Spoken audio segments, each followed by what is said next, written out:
Hello दोस्तों, स्वागत है आप सभी का हरिओम क्लास की इस केमिस्ट्री की क्लास में। तो आइए आज हम पढ़ते हैं ऑप्टिकल आइसोमेरिज्म और आप सभी बच्चों को आज इंटरेस्टिंग लेक्चर मिलने वाला है। तो आइए ध्यान से देखिए। आज हम हेडिंग लगाएंगे बच्चों ऑप्टिकल आइसोमेरिज्म। ऑप्टिकल इस थोड़ा सा मैं आपको कुछ चेंज करके दिखाता हूँ।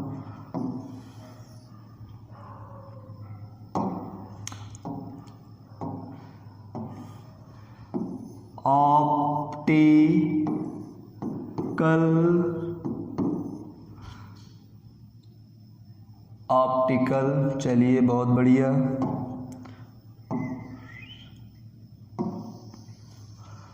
ऑप्टिकल हो गया हमारा। अब हमें लिखना है हेडिंग में, थोड़ा सा समय लगेगा बट सही रहेगा। आइसोमेरिज्म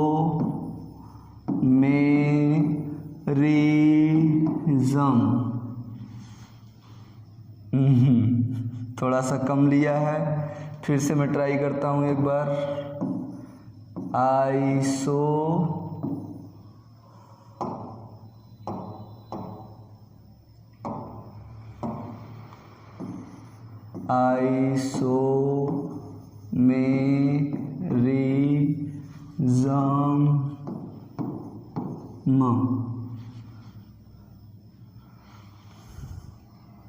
चलिए इसको छोड़ते हैं, नहीं ले पा रहा है, हम ऐसे सिंपल राइटिंग लिखते हैं। तो चलिए ऑप्टिकल आइसोमेरिज्म, इसको कैसे हटाएंगे भाई?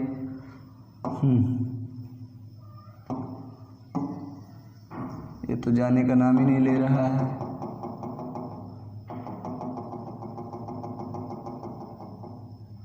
चला गया। चलिए आइसोमेरिज्म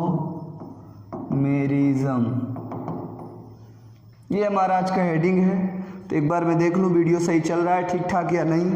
और थोड़ा नई नई टेक्नोलॉजी है तो हमें सीखना पड़ रहा है।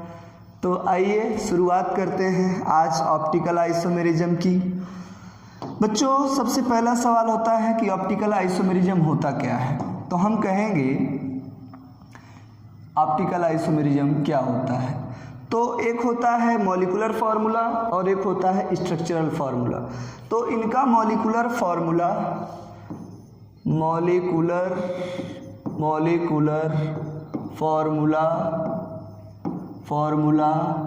And structural formula. Molecular formula and structural formula क्या हो बच्चों? सेम हो। फिर डिफरेंट क्या होना चाहिए? अलग कलर से लिख के दिखाता हूं आपको, ये करता हूं। बट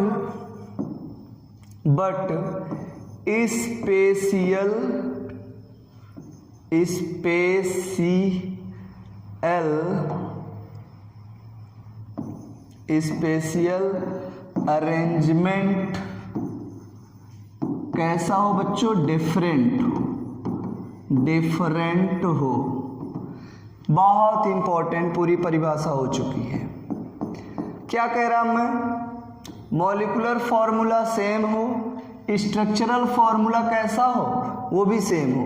मतलब मॉलिक्यूलर और स्ट्रक्चरल फार्मूला सेम हो जाए लेकिन डिफरेंट क्या हो जाए? डिफरेंट हो जाए, स्पेशियल अरेंजमेंट डिफरेंट हो जाए। उन्हें हम क्या बोलेंगे? Optical isomers. उन्हें क्या बोलेंगे? Optical isomers. और इस फिनोमेना को, इस परिघटना को बोलेंगे ऑप्टिकल आइसोमेरिज्म बोला जाएगा। अब हमारे पास सवाल उठता है कि कौन ऑप्टिकल आइसोमेरिज्म शो करेगा और कौन नहीं करेगा। तो आइए चलते हैं अगली कहानी पर। ऑप्टिकल आइसोमेरिज्म कौन शो करेगा और कौन नहीं करेगा। क्वेश्चन हमारे पास आता है तो क्वेश्चन लिख लेते हैं। पहले हम लोग क्वेश्चन लिख लेते हैं। यहाँ पर क्या है question? Who will show optical isomerism. Who will show optical isomerism, पहला क्वेश्चन आता है। तो आप आंसर देंगे क्या आंसर देंगे? विच हैव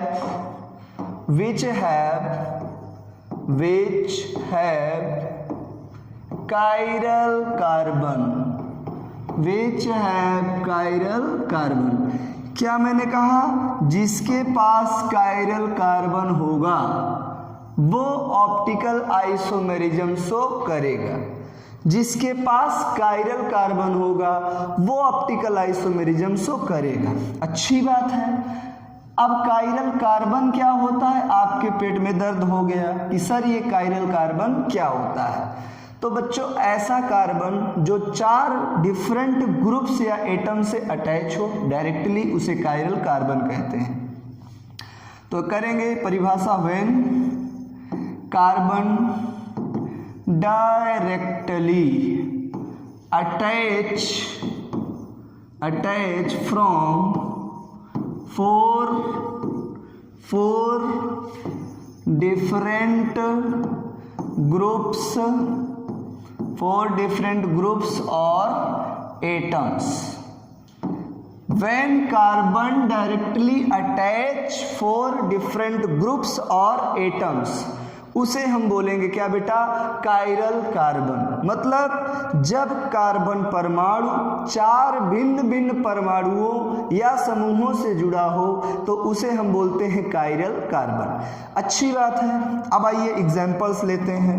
मान लीजिए मैंने कहा ये हमारा कार्बन है, ऊपर मान लीजिए मैंने A जोड़ दिया, इधर मैंने B जोड़ दिया, इधर C जोड़ दिया और इधर D जोड़ दिया।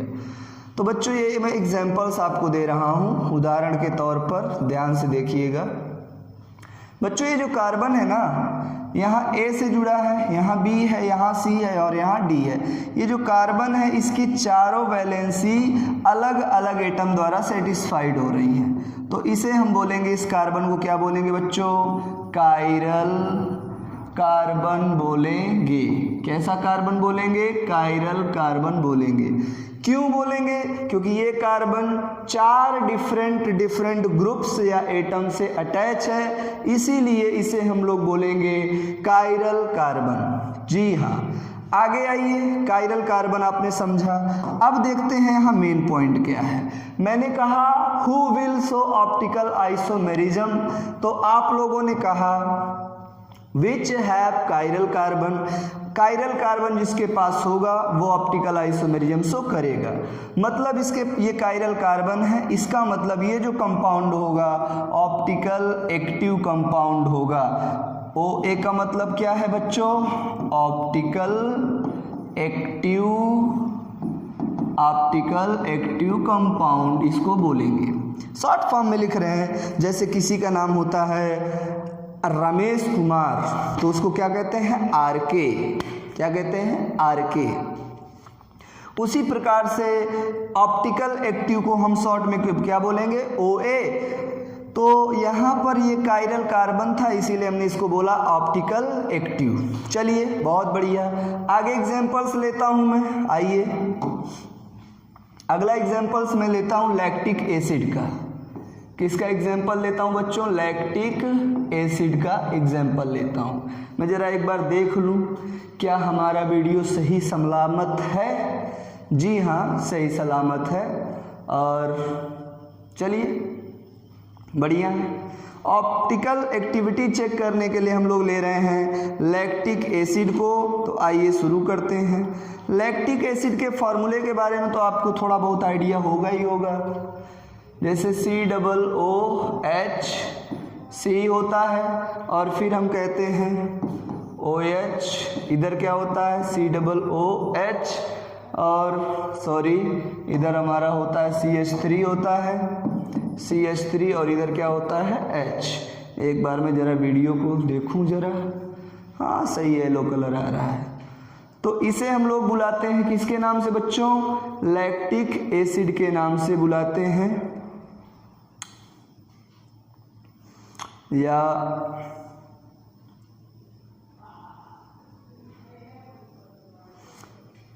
वही ठीक था हमारा, लैक्टिक एसिड का जो हमने लिख रखा था इसी को कर लेंगे।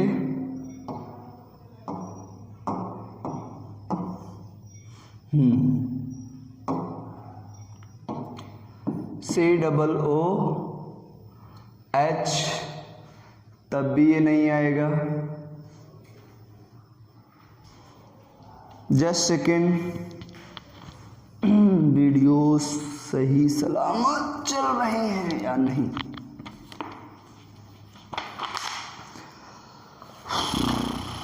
श्री राम जय।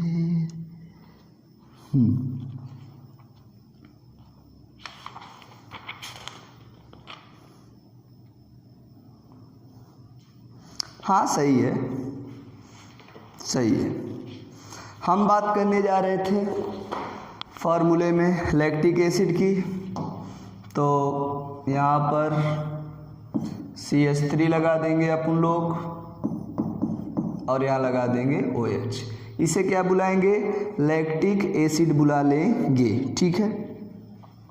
अब यहाँ तो मेन मुद्दा ये है कि बताइए, ये क्वेश्चन है हमारा, क्वेश्चन है बताइए option number A optical active होगा, option number B optical inactive होगा। क्या होगा ये, उस बात को हमें बताना है। तो बच्चों ध्यान से देखिए, एकदम गौर से। ऑप्टिकल एक्टिविटी शो करने का क्राइटेरिया मैंने क्या कहा? यहाँ देखिए कार्बन है, कार्बन से COOH जुड़ा है, OH जुड़ा है, CH3 जुड़ा है, H जुड़ा है। इस कार्बन भाई साहब से 4 डिफरेंट एटम और ग्रुप जुड़े हैं, इसीलिए इस कार्बन भाई साहब को कैसा कार्बन बोलेंगे? कायरल कार्बन बोलेंगे। और कायरल कार्बन है तो हम कहेंगे ऑप्टिकल एक्टिव है। जी हाँ, आपने इस एग्जाम्पल्स को देखा। नेक्स्ट एग्जाम्पल हम लेते हैं बच्चों, वो एग्जाम्पल है प्रोपेनोइक एसिड का। नेक्स्ट एग्जाम्पल लेते हैं प्रोपेनोइक एसिड का एग्जाम्पल लेते हैं। अब प्रोपेनोइक एसिड क्या होता है उस बारे में देखते हैं। COOH CC, 3 कार्बन हो गए, प्रोपेनोइक एसिड, ठीक है। यहाँ पर हम CH3 बैलेंसी कर देंगे, यहाँ क्या कर देंगे H और EH। ये हमारा बन गया क्या बच्चों? Propanoic acid. अब प्रोपेनोइक एसिड में हमें देखना है क्या यह ऑप्टिकल एक्टिव होगा या ऑप्टिकल इनएक्टिव होगा, इस बारे में चर्चा करना है। तो ध्यान से देखिए, ये जो कार्बन भाई साहब हैं, ये हमारे जो कार्बन हैं, इन कार्बन्स को देखो जरा, एक तरफ COOH, एक तरफ H, एक तरफ CH3, एक तरफ H, मतलब H और H सेम हो गए, तो यहाँ पर कहेंगे not chiral carbon, not chiral carbon. अगर ये कायरल कार्बन नहीं है तो बोलेंगे ऑप्टिकल इनएक्टिव है। ये हो गई हमारी बात। आइए और कुछ एग्जाम्पल्स ले लेते हैं और कुछ उदाहरण ले चलते हैं। 2-मेथिल प्रोपेनोइक एसिड लेता हूं मैं, 2-मेथिल प्रोपेनोइक एसिड, इसको लेता हूं। तो बच्चों यहाँ पर हम क्या करेंगे, कितने कार्बन है अपने पास? 3, 1 2 3, सिंगल बॉन्ड द्वारा अटैच करिए, COOH ओइक हो गया, 2 नंबर पे मेथिल लगा दो, मतलब यहाँ CH3 हो गया। बस अब बैलेंसी पूरी कर लो, CH3 और इधर H। पता करना है भैया ऑप्टिकल एक्टिव होगा या ऑप्टिकल इनएक्टिव होगा। सीधी सी बात, क्या करना है, यहाँ देखो COOH CH3 सेम आ गए, मतलब ये कार्बन कायरल नहीं है, कायरल नहीं तो ऑप्टिकल इनएक्टिव।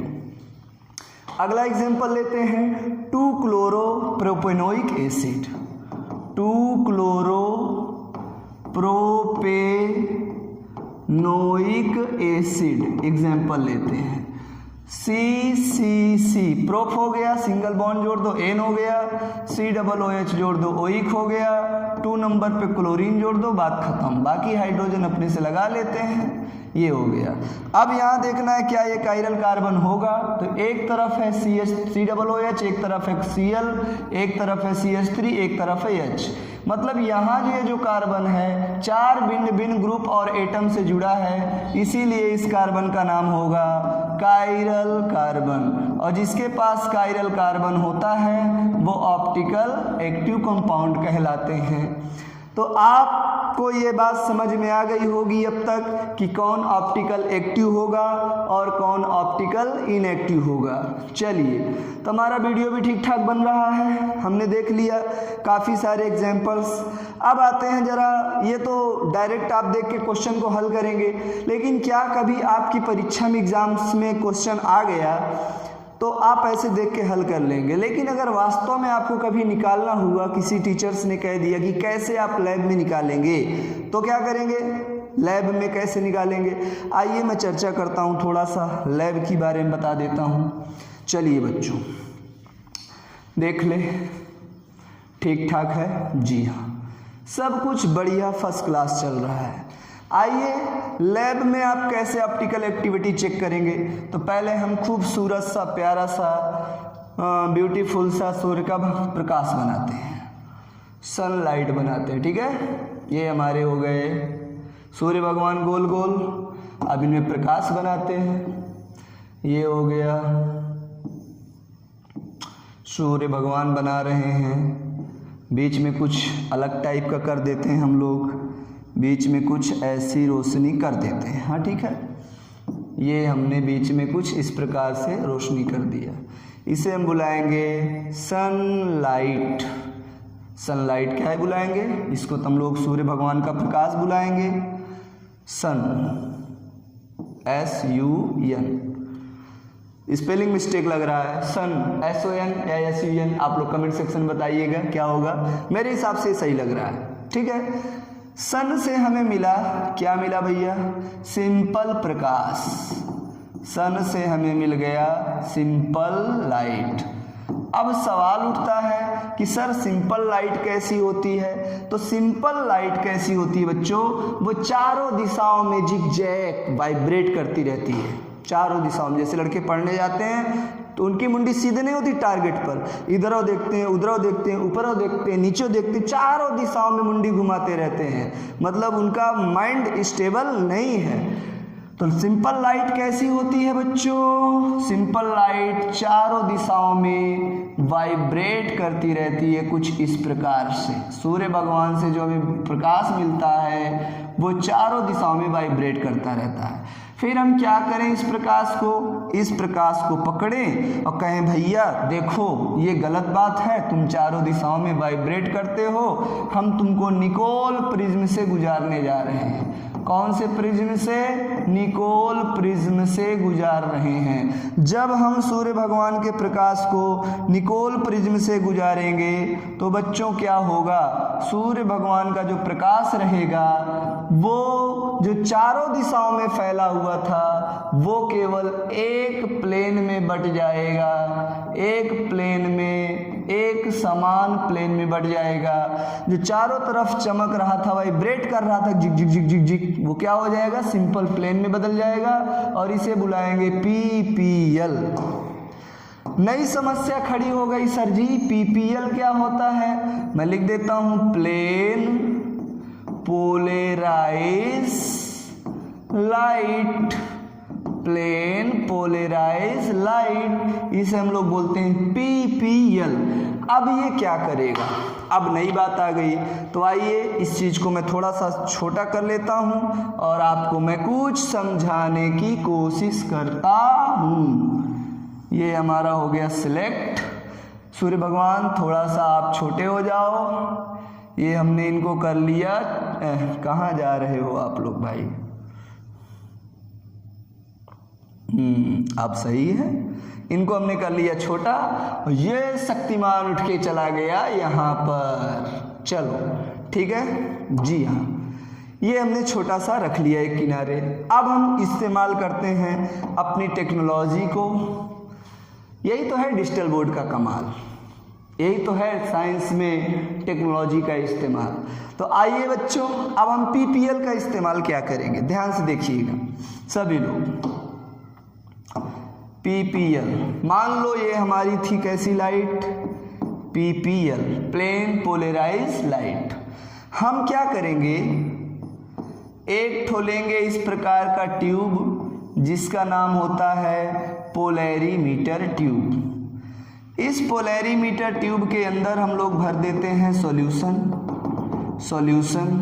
ये सॉल्यूशन होता किसका है, जिस कंपाउंड की हमें ऑप्टिकल एक्टिविटी चेक करनी होती है, इस पोलैरीमीटर ट्यूब के अंदर वो सॉल्यूशन भर देते हैं और इस पोलैरीमीटर ट्यूब के अंदर से पीपीएल प्रवाहित कराते हैं। तो बच्चों यहाँ पर होता क्या है, हमारे पास तीन कंडीशन प्राप्त होती हैं। उन तीनों कंडीशन को मैं समझाने जा रहा हूँ। कंडीशन नंबर फर्स्ट पे बता रहा हूँ, फिर से समझिएगा। पोलैरीमीटर है, इसके अंदर सॉल्यूशन भरे हैं, वही सॉल्यूशन भरेंगे जिसका हमें पता करना होगा ऑप्टिकल एक्टिविटी। तो आइए मान लीजिए सॉल्यूशन था, हमने पीपीएल को प्रवाहित कराया, पीपीएल जैसी थी वैसी की वैसी चली गई, कोई फर्क नहीं पड़ा।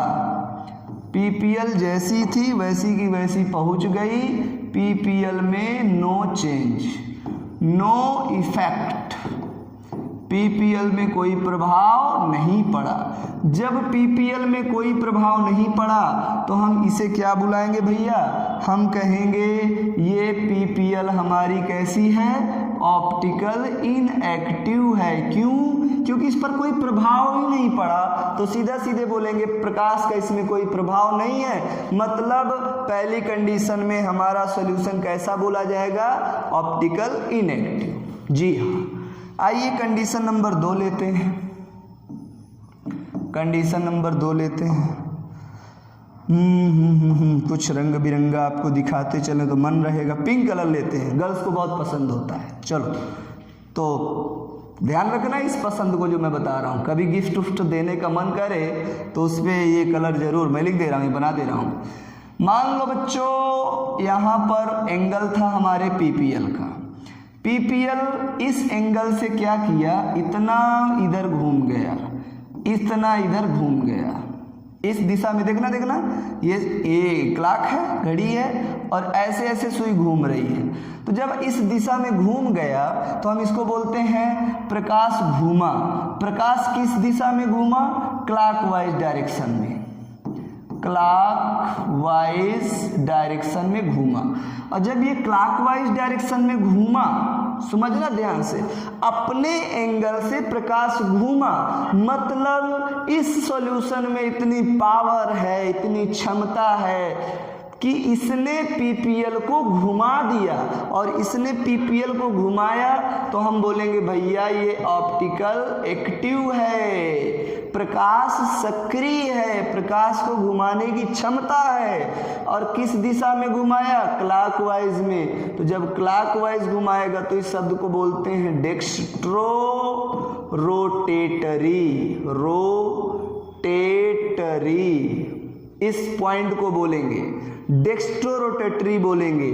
और इसे बोल सकते हैं डी फॉर्म, क्या बुला सकते हैं, डी फॉर डेक्स्ट्रो रोटेटरी। आइए नेक्स्ट कंडीशन पे आपको लेके चलता हूँ। यहाँ पर कुछ मैं अलग टाइप का ले लेता हूँ भाई साहब, ये ले लेता हूँ, ठीक है। ये कंडीशन नंबर 3 ले लेता हूँ, ठीक। 3 में क्या था, मान लो हमारा, मान क्या ले, कन्फर्म, प्रकाश एकदम पीपीएल सीधा था और इस कंडीशन में प्रकाश ऐसे घूम गया, घूमा कि नहीं, इस एंगल पर प्रकाश था और प्रकाश घूम के इधर आ गया, मतलब इधर घूम चुका है। अर्थात हम क्या कहेंगे, इस सॉल्यूशन के अंदर इतनी पावर है कि ये प्रकाश को घुमा सकता है, तो हम क्या बोलेंगे, ये भी ऑप्टिकल एक्टिव है। इसने प्रकाश को किस दिशा में घुमाया भैया, क्लॉकवाइज डायरेक्शन में घुमाया। और अगर क्लॉकवाइज तो ये था, ये कैसा होगा आपका, एंटी क्लॉकवाइज डायरेक्शन कहलाएगा। कैसा कहलाएगा भाई, एंटी क्लॉक। देखो अगर ऐसे घूमेगा तो क्लॉकवाइज और ऐसे घूमेगा तो एंटी क्लॉकवाइज, तो ये एंटी क्लॉकवाइज डायरेक्शन में घुमा रहा है। और अगर एंटी क्लॉकवाइज डायरेक्शन में घुमा रहा है तो इसे बोलेंगे लीबोरोटेटरी। क्या बोलेंगे, लीबोरोटेटरी, और इसे बोलेंगे एल फॉर्म। तो यहाँ पर एल और यहाँ पर डी और यहाँ पर नो इफेक्ट। तो इस प्रकार से हम लेबोरेटरी में चेक कर सकते हैं, देख सकते हैं, जांच सकते हैं कि कोई कंपाउंड किस प्रकार से ऑप्टिकल एक्टिव होगा और किस प्रकार से ऑप्टिकल नहीं होगा, वो सारी बातें हम चेक करते हैं। तो आपको हमारी हरिओम केमिस्ट्री की क्लास कैसी लगी, आपको अपने हरिओम सर के पढ़ाने का तरीका समझ में आया, पसंद आया, तो इसको बात को आगे बढ़ाइएगा। और जो बच्चे हमसे एप्लीकेशन के माध्यम से पढ़ना चाहते हैं वो बच्चे जाएं प्ले स्टोर में, और प्ले स्टोर में जा कर के सर्च करें हरिओम केमिस्ट्री। हरिओम केमिस्ट्री जब वो सर्च करेंगे तो हमारा एप्लीकेशन आ जाएगा, उसको आप रजिस्टर करें। रजिस्टर करने के बाद हमारी फ़ोटो सारा कुछ दिखेगा, आप पहचान लेंगे। और फीस पे करें, नॉर्मल सा फीस है, ज़्यादा नहीं रहेगा। उसको फीस पे करके आप एप्लीकेशन के माध्यम से हमसे पढ़ सकते हैं। और यूट्यूब पर तो हमारा ये आप चैनल देख ही रहे हैं। और कोई इन्फॉर्मेशन आपको चाहिए हमसे संबंधित, कोई परेशानी आती है, कोई तकलीफ़ आती है, तो हमारा मोबाइल नंबर है 7398071171। ये आपके नंबर हैं, आपके लिए, बच्चों के लिए। इस नंबर पर आप कांटेक्ट करके सारी इन्फॉर्मेशन हम ले सकते हैं। मैं फिर मिलूँगा अगले लेक्चर में, तब तक के लिए बेस्ट ऑफ लक।